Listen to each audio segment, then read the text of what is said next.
Bismillahirrahmanirrahim. In our study of the subject of stylistics, we have tried to look at all the aspects and features of language which a writer chooses carefully in order to impress the reader and to put across the ideas which are quite unusual, strange, and at times very common, simple, and regular. Now that the language of literature is considered to be literary language, that is embellished, that is made up of certain devices which need interpretation. When such devices need interpretation, then there has to be a sound method of analysis for the interpretation of such devices. In order to understand what stylistic analysis is, we in our discussion in all the lectures have pointed out to those features which distinguish literary language from ordinary language. In our last lecture, we observed what features are part of a composition that is called a poem, and how to perform a stylistic analysis of a poem, keeping in view that a poem, like any other piece of writing, is made up of linguistic features, stylistic and literary features, as well as it encompasses a theme, a subject matter, and also some particular situation and the speaker. Now, in our study of the stylistics, today we will look at how to perform analysis of prose writings. So just the way in the discussion about the analysis of poems, we located the speaker in the poem, we located the situation and the very immediate setting of the poem, and we looked at what is the tone as well as the mood of the poem. Now, who are the implied listeners or the broader audience of a poem? Then we observed what are the themes, messages inherent within the poem which are conveyed through certain foregrounded features. Now, everything depends upon making something appear strange and unusual, which might be something quite familiar and regular in the experience of people in their daily life. Now, in our analysis of the poem in the last lecture, we analyzed that how Dylan Thomas has expressed some novel idea about death, that death should not be accepted calmly, one should not consider it one's defeat, rather it must be faced boldly. And in order to convey that idea, he has given us a sort of a tone or a mood which was filled with anger, exasperation, rage, and a feeling of, you can say, enmity towards death that was considered as a foe or an enemy. Then with the help of certain references, either the biblical images and references or the images from the daily life, as well as certain images from nature like sea, waves, and colors have been drawn in order to convey how he feels about life, death, and the experience of sort of welcoming death or fighting against it. Now, in today's lecture, we will look at what principles are involved in forming our interpretation, forming our judgment regarding the form, technique, and method employed by the writers of prose. Either it's a short story in fiction or it's a novel. We can apply the stylistic analysis on another literary genre as well. Mostly literary devices are found abundantly in poetry, whereas the principles governing the writing of prose and fiction operate a little differently. But still, we can apply the same checklist. We can find out the grammatical, morphological, syntactical patterns within the composition of fiction and prose as well. And we can locate the very speaker, the audience, the characters, the setting, the tone and mood of the writer. Apart from these broader aspects which we look for in stylistic analysis, we also focus our attention on the minute features of literary writing that are foregrounded features. Now, among the foregrounded features, we look at what are the deviant aspects, What are the structures that make the structure appear parallel? Now, if certain schemes, tropes, literary devices, symbols have been employed, what function do they perform?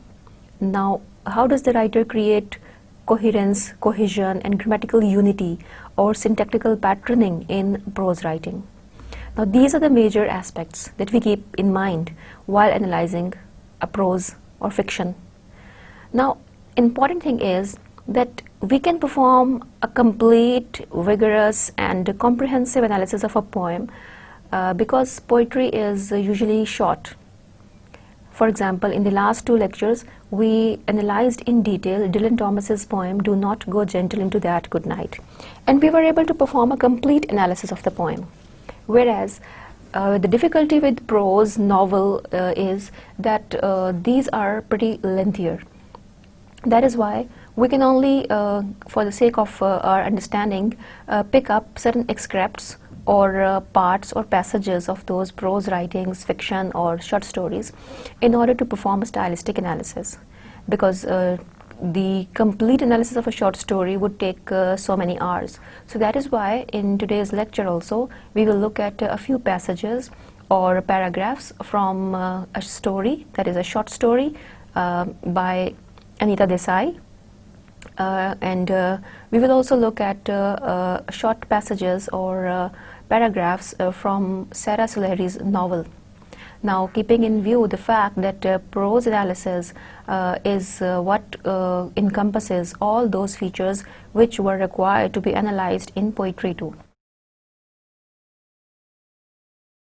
So, when we say that poems are short and they offer the analyst or a stylistician certain comfort and ease to perform a complete and comprehensive analysis of the whole poem, whereas when we analyze prose, fiction and a novel, its length is what comes in our way of completing that analysis in a single setting or a session. So that is why we will pick up a few passages from those works of fiction and prose or short stories, and we will particularly pick up the features like deviation, parallelism from those passages.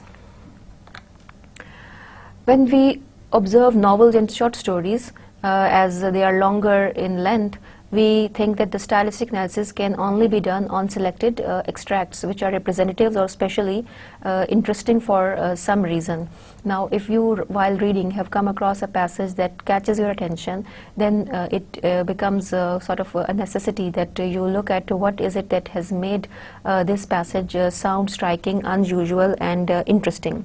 So, one of the results of the extra length of prose and novel is that we take the textual extracts.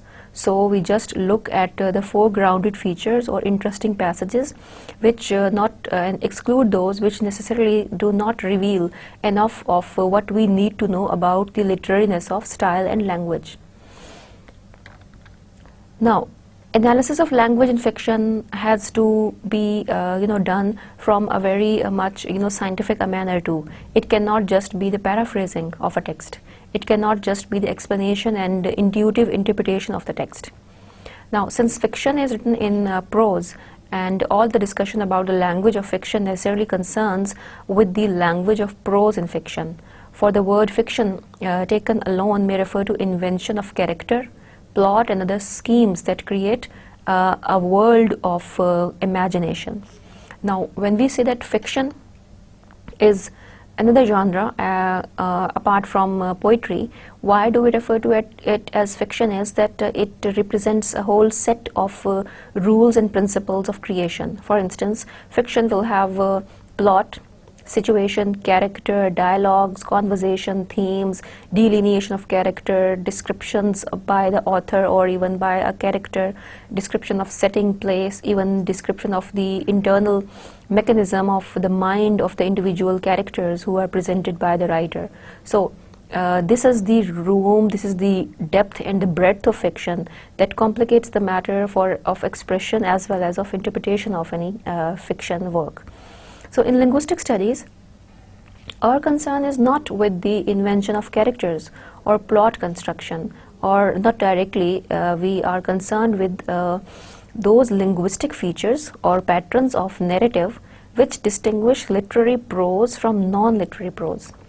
So as an analyst or as a stylistician, our focus in analyzing a piece of fiction and prose should be to focus on the distinguishing and important literary features or linguistic features or patterns of narrative which make it different from ordinary expression in prose or discussion. Now, literariness is considered to be an elusive quality. At best, it is defined as the emotive or expressive element of language in poetry as well as in prose. Now, when we say that the language of literary writing, a novel or a short story, is different from ordinary language, we say so on the basis of the force of the emotive language or the literary language employed by the writer. How does he makes us capture the senses or the feelings? For example, how does he render life to the objects which are still, which are ambiguous or which are unseen? Now that the reader comes across those objects, people, things, settings and places through words only, now those words have to be brought to life through the use of emotive language or the imagery. Now that imagery performs the function of making the reader visualize those objects and things which a writer is defining in prose and novel. Similarly, the emotive language does the function of making the reader sympathize, empathize or bond with the characters or the people defined. So that is how we say that the power, the force of the literary features or linguistic features or the patterns of narrative comes to work. So we rely on identifying the emotive force of the language, the imagery and the sensual appeal of the language. That is how this literary language would become forceful and would be what we refer to as the very literariness of a text, which the formalists also defined as the major aspect that distinguishes ordinary language from the literary language. Now, it is the vocabulary or the lexis. Vocabulary or the lexis are the major parts where a reader has to focus attention on, and the emotive element or the sensory or imagery or the details of impressing the senses of a reader are connected to the choice of the words. So there is a special vocabulary of literary writings which we will look at, that it may also be deviant from the language of ordinary discourse. We may not speak in the daily life the way we find characters speaking or the writer expressing feelings and emotions in literary writings. So we look at the deviant aspects outside literature, but it conveys the subjective and emotive meanings in literature. Then much of literature is mostly written in normal language that a reader can understand easily. In that case, the literary element is always difficult to define. For example, in purely linguistic terms, especially in the lengthy prose, we cannot say that the language is unusual, strange, but there might occur passages, sentences and descriptions, analogies and examples used by the writers or references used by the writers which might deviate from the standard language or the normal expression of language in any a said situation. Now there's a very simple and you can say initial sort of analysis which is done with the help of this checklist, which performs stylistic analysis from a linguist orientation as well as from a literary critics orientation. In our analysis of the literary writings like fiction and prose and novels, we look at lexis, of course, that is the vocabulary, the language, the diction. What sort of vocabulary, diction and language has been employed by the writer. Then we look at grammar, that is there any deviation or disruption of the patterns of grammar, and what sort of a tense pattern or syntactical pattern has been employed by the writer. So we focus on the grammar and the tense and the syntax as well. Then thirdly, we identify the four grounded features, including schemes and tropes or the figurative devices. because novel and fiction also provide a room to the reader to make use of comparisons or symbols or even such deviant figures of speech which we normally do not use in our expression and in speech. Then apart from lexis, that is the diction and words used by the writer, and grammar, that is syntax and use of tense within the expression, and apart from the foregrounded features or use of figurative devices, we also have to take into account the aspect of cohesion and context. Now, what is cohesion? Cohesion is referred to as unity, or the relationship of a paragraph, a sentence, or a text with its surroundings or its context. Then context can be defined in a more broader sense, the way we define the setting, situation, or place. So cohesion and context relate the analysis to the aspect of discourse. As in our study of stylistics, initially we discussed this aspect, that every type of conversation that is confined to a single topic or idea, either it is a prose or an essay or a poem, is a type of discourse. Discourse can be a written expression or an oral expression, both. But the quality of any speech or writing that makes it discourse is the very element of cohesion and coherence.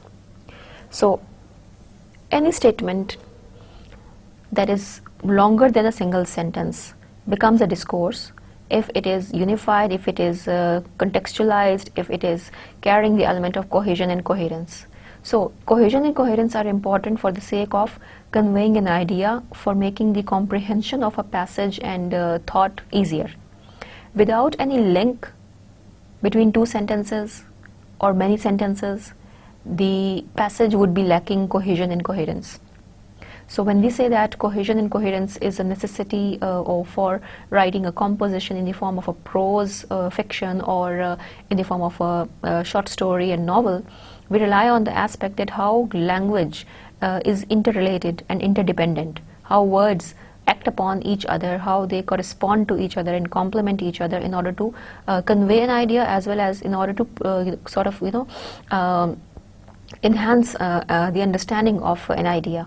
So cohesion and coherence and the context of the situation to be determined is very important. We look at the aspects of the text or language which are creating cohesion and coherence or unity and connections within the text. And we also look at the fact that how it is highlighting or expressing what the context of the situation or the story is. So these are the four very basic aspects which we keep in mind while analyzing a work of prose, fiction, short story, or novel. That is lexis, that is the language, vocabulary, that is also grammar and syntax, then foreground features like figurative devices or deviations and parallelisms, as well as the connections of the words, the cohesion, coherence, and the context of writing. Now firstly, we have looked at the very fact that what are the differences between the language of poetry and the language of prose. Now the language of poetry is more compact, more symbolic, more you can say ambiguous, because over there the writer is bound within mostly meter, rhythm, rhyme, and the line length is also an idea which he has to really control. Whereas in the expression of prose and fiction, the writer has got liberty, the writer has got room to expand the explanation and to elaborate the ideas. So we see that there is generally an agreement that apart from meter, differences between the language of poetry and the language of prose may not be readily discernible. So the study of some forms of poetry may sometimes reveal more readily some linguistic features of vocabulary and grammar which may appear deviant. So Widdowson states that even in the language of prose, we find certain grammatical and items of vocabulary too which are deviant when we compare it to the norm or the expression that is considered to be grammatically correct. But then a careful examination of literary prose, that is literary writing like novels and short stories, especially that is referred to broadly as fiction, it also reveals the same features, not only differently, they're only differently distributed. So according to David Lodge, the features that are referred to as literary features are differently employed or distributed within prose or fiction than they are used in poetry. So these are the observations of these two critics like Widdowson and Lodge.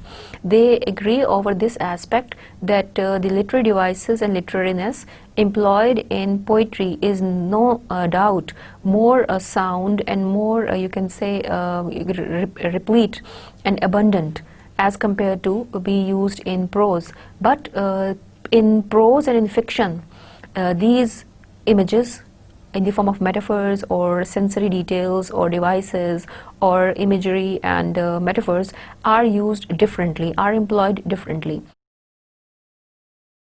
So the literary element in both poetry and prose is used in a fashion that is referred to as patterns over and above those required by the actual language system.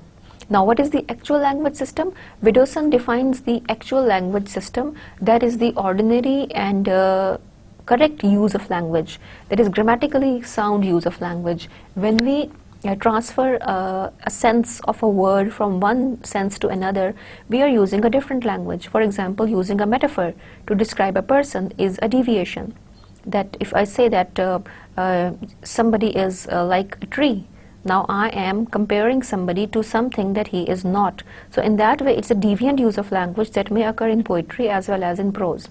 Now, these deviant patterns need not be only linguistic deviations, nor may they appear to be lying apart from the patterns that form the norm of language or the standard of language, that is considered to be the correct, grammatically correct standard language.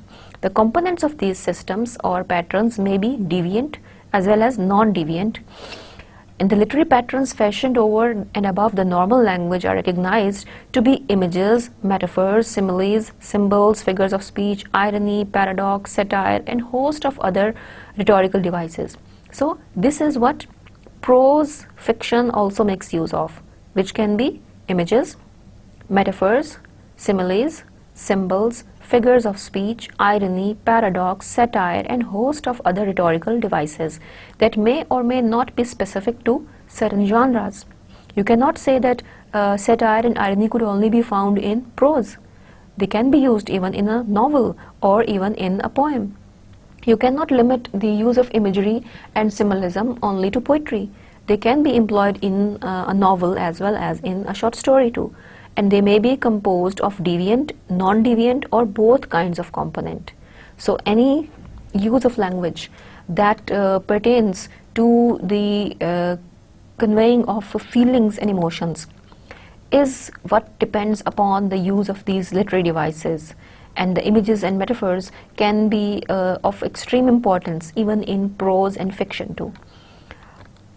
Now the investigation, that is only those sentences which are studied that strike us as ingenious, would be the ones which we will be looking at. As I told you that we will start our analysis of prose fiction by doing or performing analysis of Sarah Suleyri's excerpt from her novel Meatless Days. Sarah Suleyri's novel Meatless Days, and we will choose or pick a paragraph or two from her novel to study how ingeniously and how forcefully she has used the language, and what are the aspects that add to make it a literary language. How are the devices being employed, what is the syntax, grammatical order of sentences, and how do they impress us, or what do they convey about the overall idea that the writer wants to put across to the reader. So we investigate only those sentence passages which strike us as ingenious, sort of unusual and impressive. Now such expressions of some kind on the basis of our intuition and our judgment are as we pick them up contrary to the ordinary reader. So over here my aim is merely to explore and find some linguistic patterns in Sarah Suleyri's sentences and composition, and we will in our analysis use linguistic tools and terminology primarily for the sake of precision, because we are performing a stylistic analysis, so that is why we will stick to those terminology and those titles and devices which a stylistician or a literary artist makes use of in its interpretation too. But in the study of literary expression, for the sake of precision, and it's absolute essential not to be confined to or by it. As a reader who is deriving pleasure from a reading, he may not be aware of what that device is, what that tool is, but still he may derive pleasure by coming across something deviant, something that is considered to be foregrounded feature. But we will look at it from the perspective of an analyst rather than a layman. Now, to seek linguistic ground for reactions or responses which are intuitively aroused in the reader through the experience of literary or poetic language, that is there in Sarah Souleri's novel, linguistic structures must be interpreted, for they perform a very special function in literary context. Now, looking at the grammatical deviations and the morphological deviations would also allow us to understand the writer's intentions in writing in this particular way. Hence, we will use intuition too as our guide, and analysis interpretation is not done merely for the sake of knowing the meaning of the text, but also in order to appreciate the composition of a text. So, at least at the initial stage of inquiry, on account for reactions and responses that Sarah Souleri's expression arouses in ordinary readers like you and me. Now, we will be looking at it, how does the work impress us as a reader who is deriving pleasure out of reading. Apart from that, we will look at it from the perspective of a stylistician too, that how the composition and the you can say the overall makeup of a text reveals the use of particular linguistic and literary aspects in a very calculated and ingenious way. Now, let us read this passage from Sarah Souleri's novel Meatless Days. She begins by stating a situation and character, saying, "I thought she was the very air I breathed, but Ifat was prior. Karachi's traffic grew, lunchtime crazed." Now, observe the very first line. How much, surprising and interesting facts do you encounter as a reader? I thought she was the very air I breathe. Now, referring to some person as air, she was the air I breathe. Now, air is something that is not a person that we breathe. Rather, here, air is referred to as something that is a person.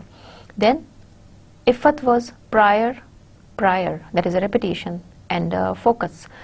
Then, Karachi's traffic grew, lunchtime crazed. Now, traffic getting crazy, that is lunchtime craze. Now, there are not two deviant aspects that we as a reader encounter in a single sentence within this para. That is, somebody is referred to as the air that we breathe, and traffic growing crazy, and that is the use of a very unusual word, lunchtime craze.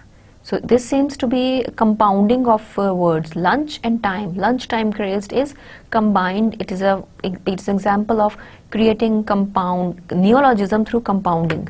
The two words are joined to create a new word.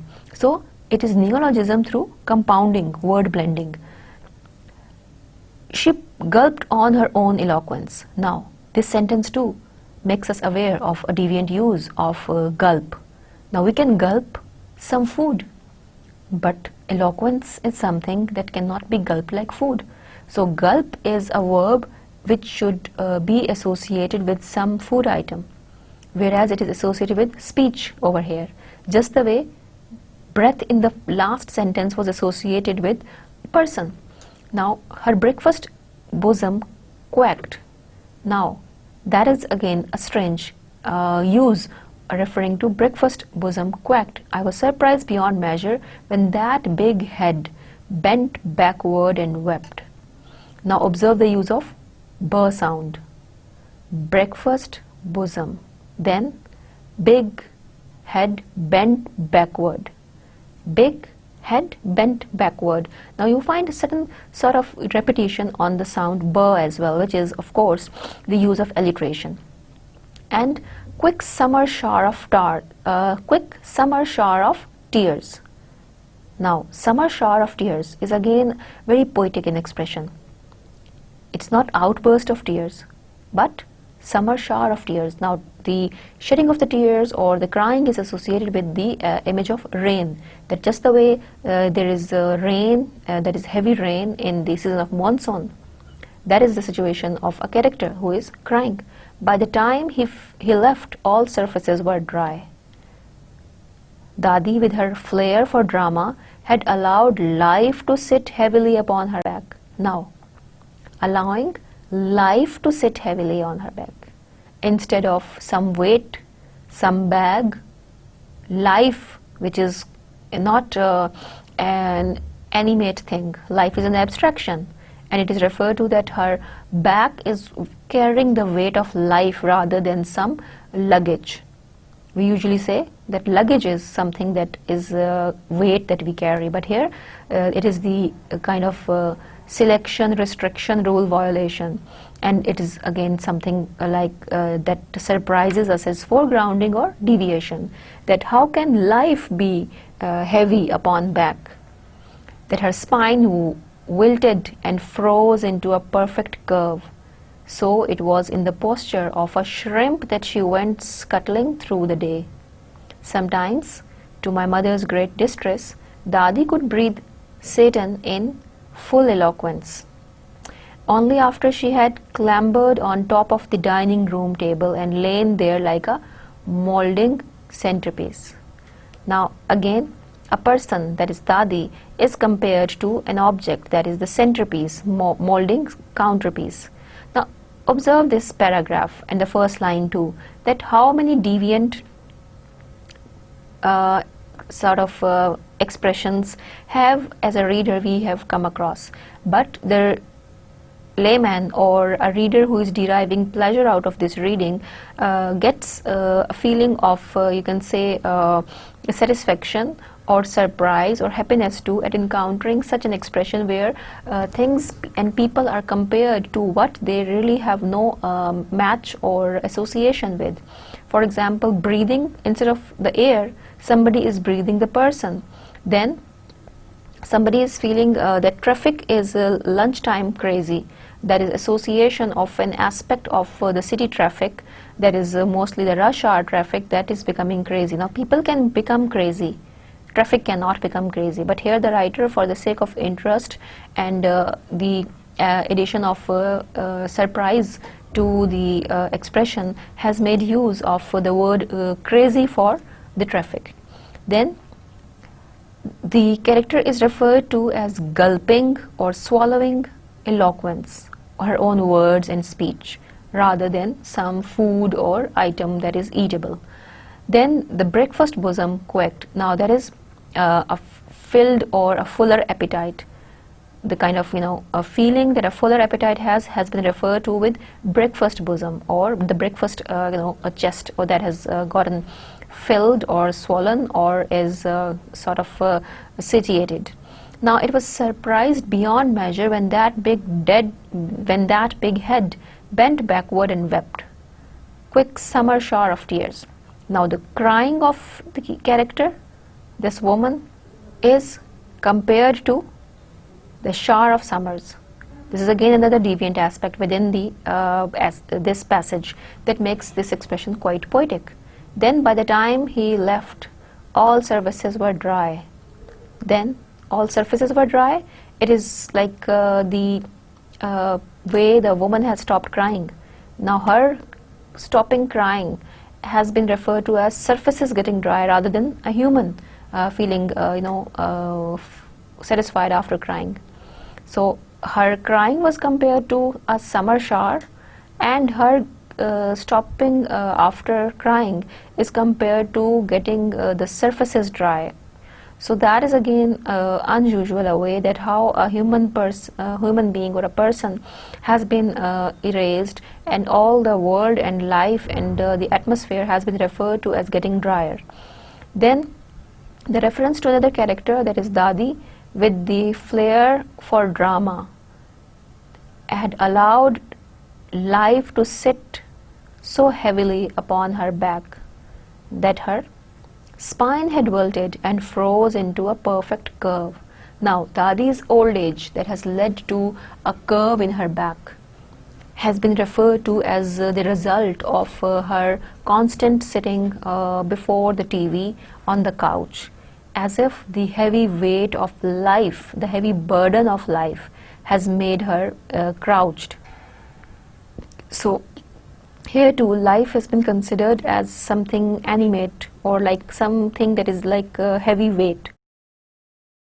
Then in the ending of this same paragraph, we see that the character Dadi has been referred to as turning into a clambered or a very animate or significant piece that is lain there like a molding centerpiece.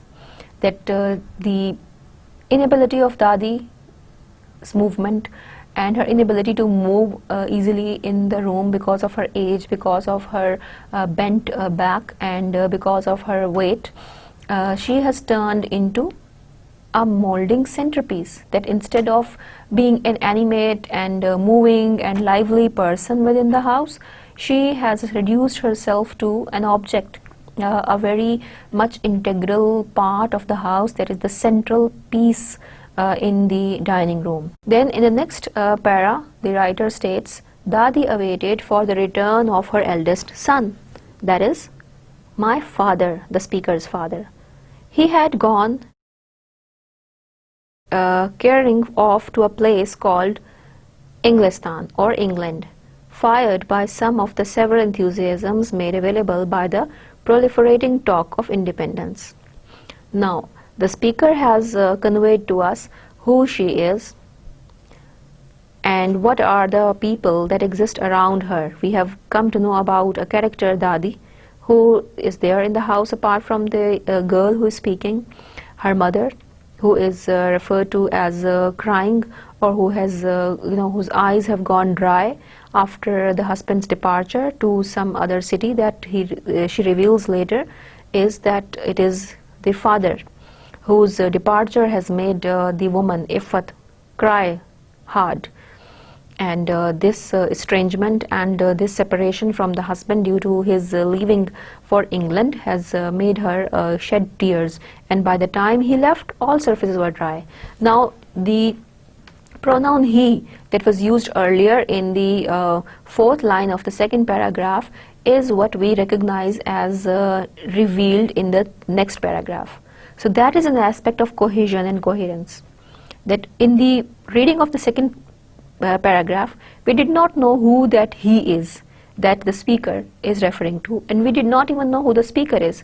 Now we realize that the speaker is a young girl whose father has gone to England, whose mother has cried hard at his departure, and in the absence of the father, they have a presence of another matriarch in the house, that is the grandmother of the girl. And that grandmother has reduced herself to an object that is pivotal, that is integral, that is necessary to be there in the room, that is the dining room. And then her physical condition is described to have been under the heavy weight of the burden of life. Then the father's situation is revealed, that the person for whom the mother cried, he wasn't named. But here it is through this element of cohesion and coherence that we get to know that how the aspects of one stanza, or one paragraph rather, are linked with what has been said earlier. So Dadi awaited for the return of her eldest son. He had gone carrying off to a place called Inglistan. Now this is referred to as some sort of a deviation, that instead of saying England, the writer first calls that place Inglistan. That is what we refer to usually in Urdu. Now the language seems to have been changed. There is sort of a kind of transliteration, that the word, the way, the people who are of some other language that they speak at home, they are referring to the place England in their own language. So it can also be referred to as appropriation of language, that the word Inglistan is not found in English. Rather, we refer to it as UK or England. But the writer is making use of the expression or the indigenous language that the family that she is writing about in the novel speaks at home, and she uses that word in a form of a transliteration.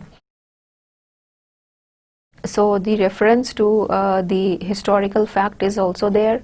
That is the issue or the incident of independence of the country, that it seems that they are confined in the time when the post-colonial or the sort of colonial rule was about to come to an end, and the two countries, Pakistan and India, were about to get independence or separation.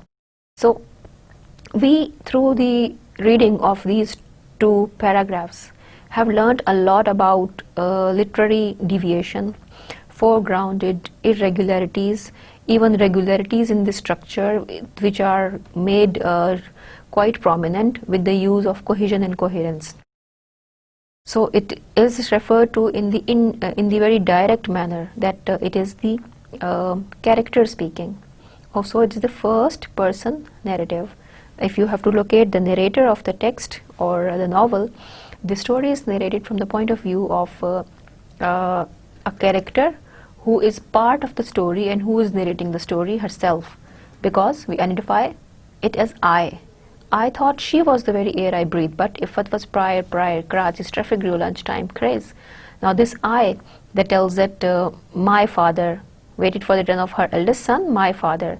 Now this evidence within the text reveals that the speaker or the narrative voice of the novel is the first person account, as a character is telling the tale from her perspective, who is a part of the story, who is a participant as well as observer of the events within the story. And then the many aspects that include, for example, if you have to observe the tone and mood of these paragraphs, observe that there is a certain feeling of sarcasm, there's a certain feeling of criticism found in these paragraphs. For example, the traffic growing lunchtime crazy is a revelation of how much frustration a character felt at finding herself being caught in the crazy or mad traffic, and then talking about the idea that she plunged her eloquence, then the summer shower of tears, and also her surfaces getting dry after crying. Then the description of Dadi is also filled with sort of you can say humor, as well as a certain sort of embitterment too, that Dadi is not referred to with as great reverence, respect or love. And these descriptions about Dadi, that she would all the time keep sitting before the TV and keep on cursing Satan, and also she had become crouched due to her posture that she reduced herself to on the couch while watching the TV, and she was all the time found clambering on the dining table as if she is a piece of you can say a decoration or a molding centerpiece. Then Dadi's only concern was to wait for the return of her eldest son, and the eldest son, who is supposed to be the father of the speaker, seems to be the one who has been affected by the partition, who has been serving in the imperialistic machinery that has made him transferred to England.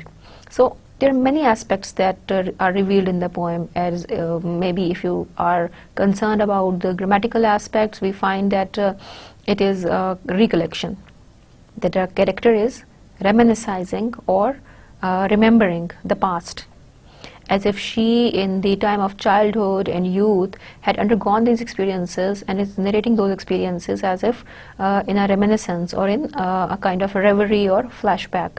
Then and the thing is that her own criticism, her own feelings are what these revelations and facts are tinged with. We do not read these facts as objectively seen through an outsider. since the character is the participant within the story, the girl herself who is describing about her family, we see her expression and description colored by her biases, her feelings, her personal bent of mind too. And then looking at the overall theme of these few lines or passages, we see that there is a feeling of suppression and the feeling of inevitability of fate and life or the society too. The grandmother seems to be more authoritative and controlling even in her old age too. And the way the mother has been referred to as crying reveals many aspects of the life of a female in Asian countries. Then the father's absence as the result of certain political and social aspects, or you can say calamities or changes that have occurred around in the life where they live, reveals a lot about the fact that these characters are confined within social, political and religious or cultural standards, which are very difficult to be broken. So the aspect of the originality of life is revealed through the cluttered, crazy traffic. Then the aspect of a woman who is living in a joint family is revealed through the mother is wailing only through crying, as she had no say in making the husband stop from going. Then the presence of a matriarch as all controlling and powerful member in the family in the form of Dadi is revealed over here. Then the grand daughters, you can say feelings, emotions towards her grandmother are also revealed, which reveals sort of embitterment and dislike for her actions and behavior and presence as well. Then even the criticism on the reason for her father's leaving the house. Now this is how the grammatical aspects of cohesion and foregrounding in the form of deviations and the violation of selection restriction rules leads us to understand the very themes inherent in these passages. The way we looked at this paragraph, we found the tone of the speaker, the mood of the speaker, the themes of the text, the idea of irony and satire that is embedded within the work, the idea of the confinement and oppression of the women that could be seen from the feminist perspective, to then the role of the society as either a patriarch or a matriarch is what rules and governs the lives of the characters within a family or a house is evident from these scenes. So the purpose of literary analysis and the linguistic analysis is to reach to the understanding of a text. What are the aspects of discourse that it highlights? So we have seen it from this angle that various aspects of discourse are highlighted by Sarah Sulehri in this text, where she has made use of ingenious language or innovative and creative language. Let us proceed to some other paragraphs too of the same novel.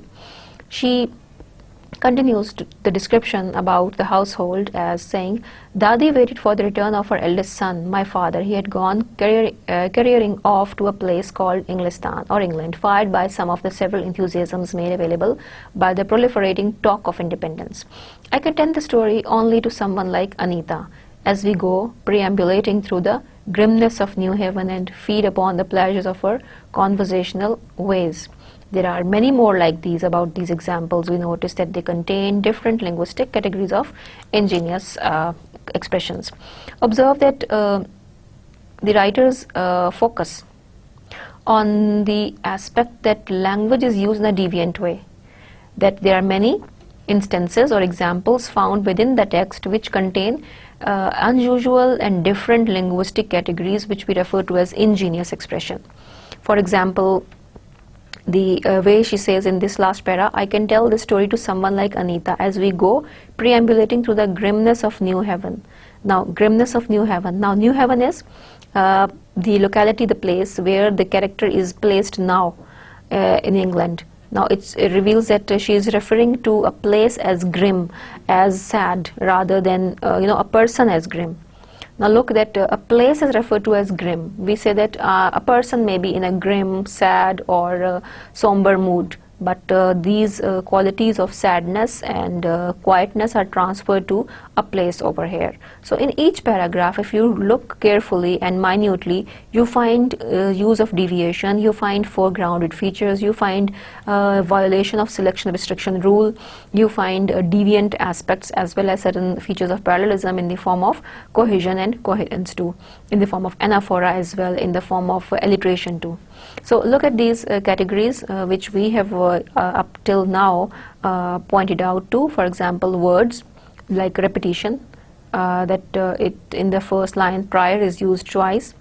Then collocations like lunchtime crazed, breakfast bosom. So these are strange words. Breakfast cannot be something that can be associated with the bosom. It is associated with the appetite or the stomach usually. Then lunchtime crazed is again a neologism that has been associated with the traffic. Then phrases like quick summer shower of tears, that we analyzed in detail, that showers of summer, the rain is what is compared with the shedding of tears by the mother. Then there are clauses and phrases also, like she gulped on her own eloquence, that is again deviant. Her breakfast bosom quaked, that is again deviation. So in the linguistic description, we shall regard lunchtime crazed and breakfast bosom as deviant collocations, as though the words gulp or eloquence are not in themselves deviant. The clues or the sort of clauses that have been used, like she gulped on her own eloquence, is not a norm either. We gulp food rather than words. If we say that you are mincing words, that is just like saying you are gulping words. So according to the semantic rules or the rules of the meaning of a word, gulp requires a food item, not eloquence, words or ideas as its object. Since it is an unusual combination of ordinary words, that is why we call that it is a deviation, a form of ingenious expression and a form of foregrounding too, so which has symbolic meaning in its context. Similarly, summer shower of tears is deviation. It is symbolic description of tears, that in order to tell us that how heavily she had felt the sadness and grief and how much she had cried, the writer compared her crying with the summer shower of tears. So it's not an ordinary shower, but in the literal meaning of an image, it is extended to the tears of a woman. So to a different kind of phenomena, they're applied, and then this symbolic use of language is what we call ingenuity of language. Language is ingenuine, language is creative, or it is literary. So look how within 2 paragraphs of a prose fiction, a novel, we have been able to locate the same aspects that we were able to locate in a poem too. So the question is only to observe it minutely. Then you would understand that not only the poems but also prose, fiction and novels also contain the aspect of literariness, the emotive language, the ingenious use of language, the use of foregrounding with the help of deviations and parallelism. So one can infer from the reading of Sara Saleheri's 2 paragraphs from her novel Meatless Days that how ingenious, how literary and how innovative the use of language had been in her writing. And she has blended some deviant patterns into non-deviant patterns. So it isn't that all the patterns are deviant. That would have appeared to be too crazy. So she has blended quite appropriately some deviant and some non-deviant patterns of language, and the full significance of their power and beauty can come into notice only in a larger context when we see how these aspects of language and style are adding to express a theme that carries a sort of scorn, embitterment, sarcasm and satire too, at the acceptance of the certain historical, political and social or cultural aspects of life that these characters were caught up in. So this is what we are supposed to look at when we ever come across anything that we call as a literary expression in poetry as well as in prose and fiction. Now just to strengthen our understanding of analysis of a prose work or fiction, Let us look now at a paragraph from a short story. As short stories do not really vary in their description from novels much, but another example and its analysis would help us to be more mature and apt in performing the stylistic analysis on prose, fiction and novels. This is a paragraph taken from Anita Desai's short story, Games at Twilight. I read the first paragraph of the story, and we will look at the aspects that we have to analyze for the sake of performing a stylistic analysis. It was still too hot to play outdoors. They had had their tea, they had been washed and had their hair brushed, and after the long day of confinement in the house that was not cool but at least a protection from the sun, the children strained to get out. Their faces were red and bloated with the effort, but their mother would not open the door. Everything was still curtained and shuttered in a way that stifled the children, made them feel that their lungs were stuffed with cotton wool and their noses were with dust, and if they didn't burst out into the light and see the sun and feel the air, they would choke.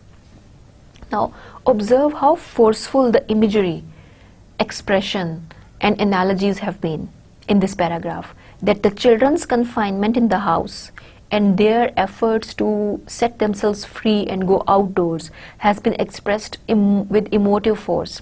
For example, she starts the paragraph with, "It was still too hot to play outdoors." That gives the expression of a time, that the summer days, which are hot and long, are what are unbearable to the children to be spent at home. Then they had their tea, they had been washed and had their hair brushed. Now she, in the very beginning of the story, at the very start of the first paragraph of the story, does not tell us who they are. So this is a, you can say it is referred to as a cataphora, that is the opposite of anaphora. They is referring to what will be revealed later, as they would be identified as children. Had she said children had had their tea, we would have known who she is talking about. Now she keeps us idea in a sort of suspense for the reader. When we read the first paragraph, the beginning lines or the first two lines do not give us any idea who is the subject, who the writer is talking about, as she has used the word they for the person that she is talking about. So when we read the next few lines, then only do we get to understand that she is talking about children. When she says that their hair were brushed and they were washed, we think about anybody. We may think about some animal. We may think about even children too.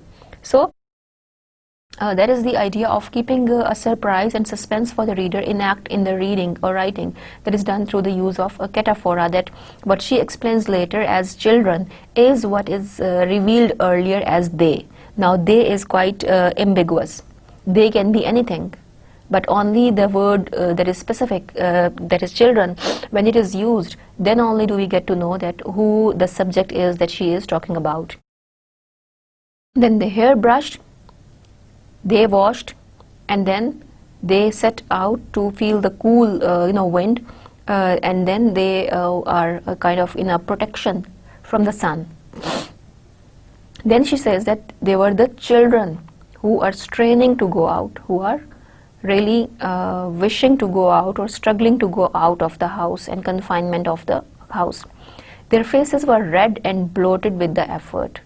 Now the red faces and their getting bloated reveals the animation or the quality of life within the characters. And their mother would not open the door. Everything was still curtained and shuttered in a way that stifled the children. Now the idea of confinement is enhanced with the description of the objects like curtains, doors, shutters.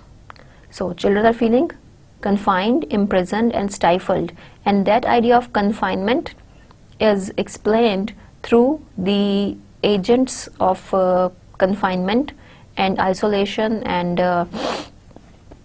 curtains, shutters, doors. And then she says that their lungs were stuffed with cotton wool and noses with dust, as if they didn't burst out into the light and see the sun, feel the air, they would choke.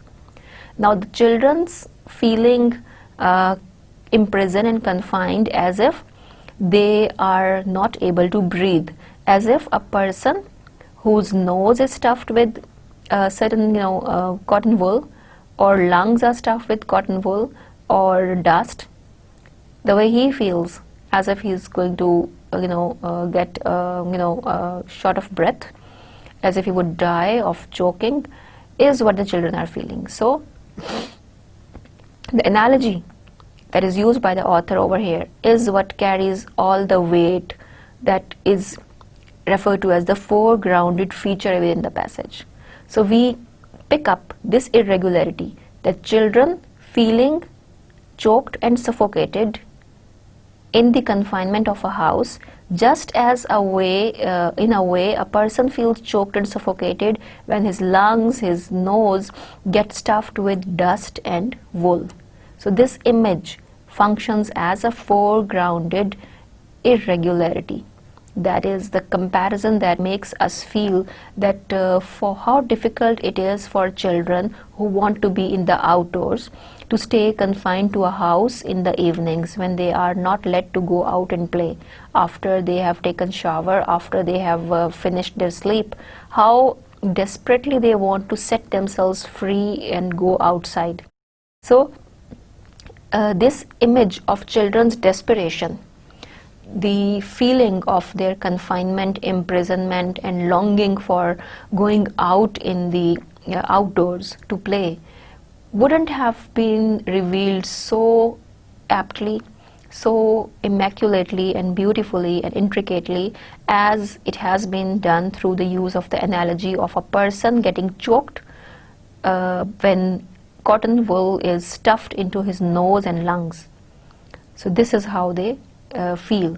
So the writer wanted to convey the idea that it is very difficult for children to stay confined to indoors, and they are feeling breathless, they are feeling choked, they are feeling stifled, as if a person feels lifeless, stifled and choked if some dust or wool gets stuffed into his lungs and nose. Then they burst out into the light and see the sun and feel the air, they would choke.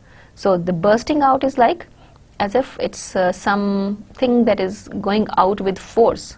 They're not going out, rather they burst out. Burst is like something is thrown out with force or pressure. Then the expression is, please ma, please, they begged. We will play in the veranda and porch, we won't go a step out of the porch. You will, I know you will. Now there's a pleading by a child who is convincing the mother to let them go, and the mother says, no, I know you will go out in the streets. No, we won't. They wailed so horrendously that she actually let down the bolt of the front door so that they burst out like seeds from a crackling overripe pod into veranda, with such wild maniacal yells that she reacted to her bath, and then she retreated to her bath and the shower of talcum powder, fresh sari that were to help her face the summer evening. Now in this paragraph, the imagery, that is the use of a simile, children bursting out like seeds from crackling overripe pod into the veranda. So children jumping out quickly, forcefully into the veranda is like the way the seed sprouts out or comes out of its shell or its cover. That is so natural, that is so forceful, that is what has to happen. So this imagery, that is the use of a simile, becomes a foreground feature of children's entry into the outdoors as the life given to a seed when it bursts out or sprouts out in the form of a plant from a covering of a seed. Now this is the force of the foregrounding or deviation that plays a same significant role that it plays in poetry. So we have seen that in the whole description, the image of a stuffed nose and lung, that was analogy. in which children were compared and their confinement were compared. Then the children bursting out into the sun and into the light, into the air and fresh open space, like a seed sprouts out of its shell and its cover. So it is so much enthusiastic an entry into the outdoors that is done forcefully and with much jubilation. So they are yelling manically, and then the mother's retreating back to the house. So we remember these two details in our reading because they force us to observe the ingenious use of language as well as the literariness of the language. So this is how we are to observe the prose passages, fiction, and also the novels. And we see that it is a slightly different activity than observation of the stylistic features in poetry, because in poetry we come across many devices, but in prose or fiction the devices might be rare, and they may be used in order to let the reader ponder upon the significance of that analogy or foregrounded feature of deviation, how it relates to the theme, since the theme of the story is the idea of imprisonment and confinement, that is life.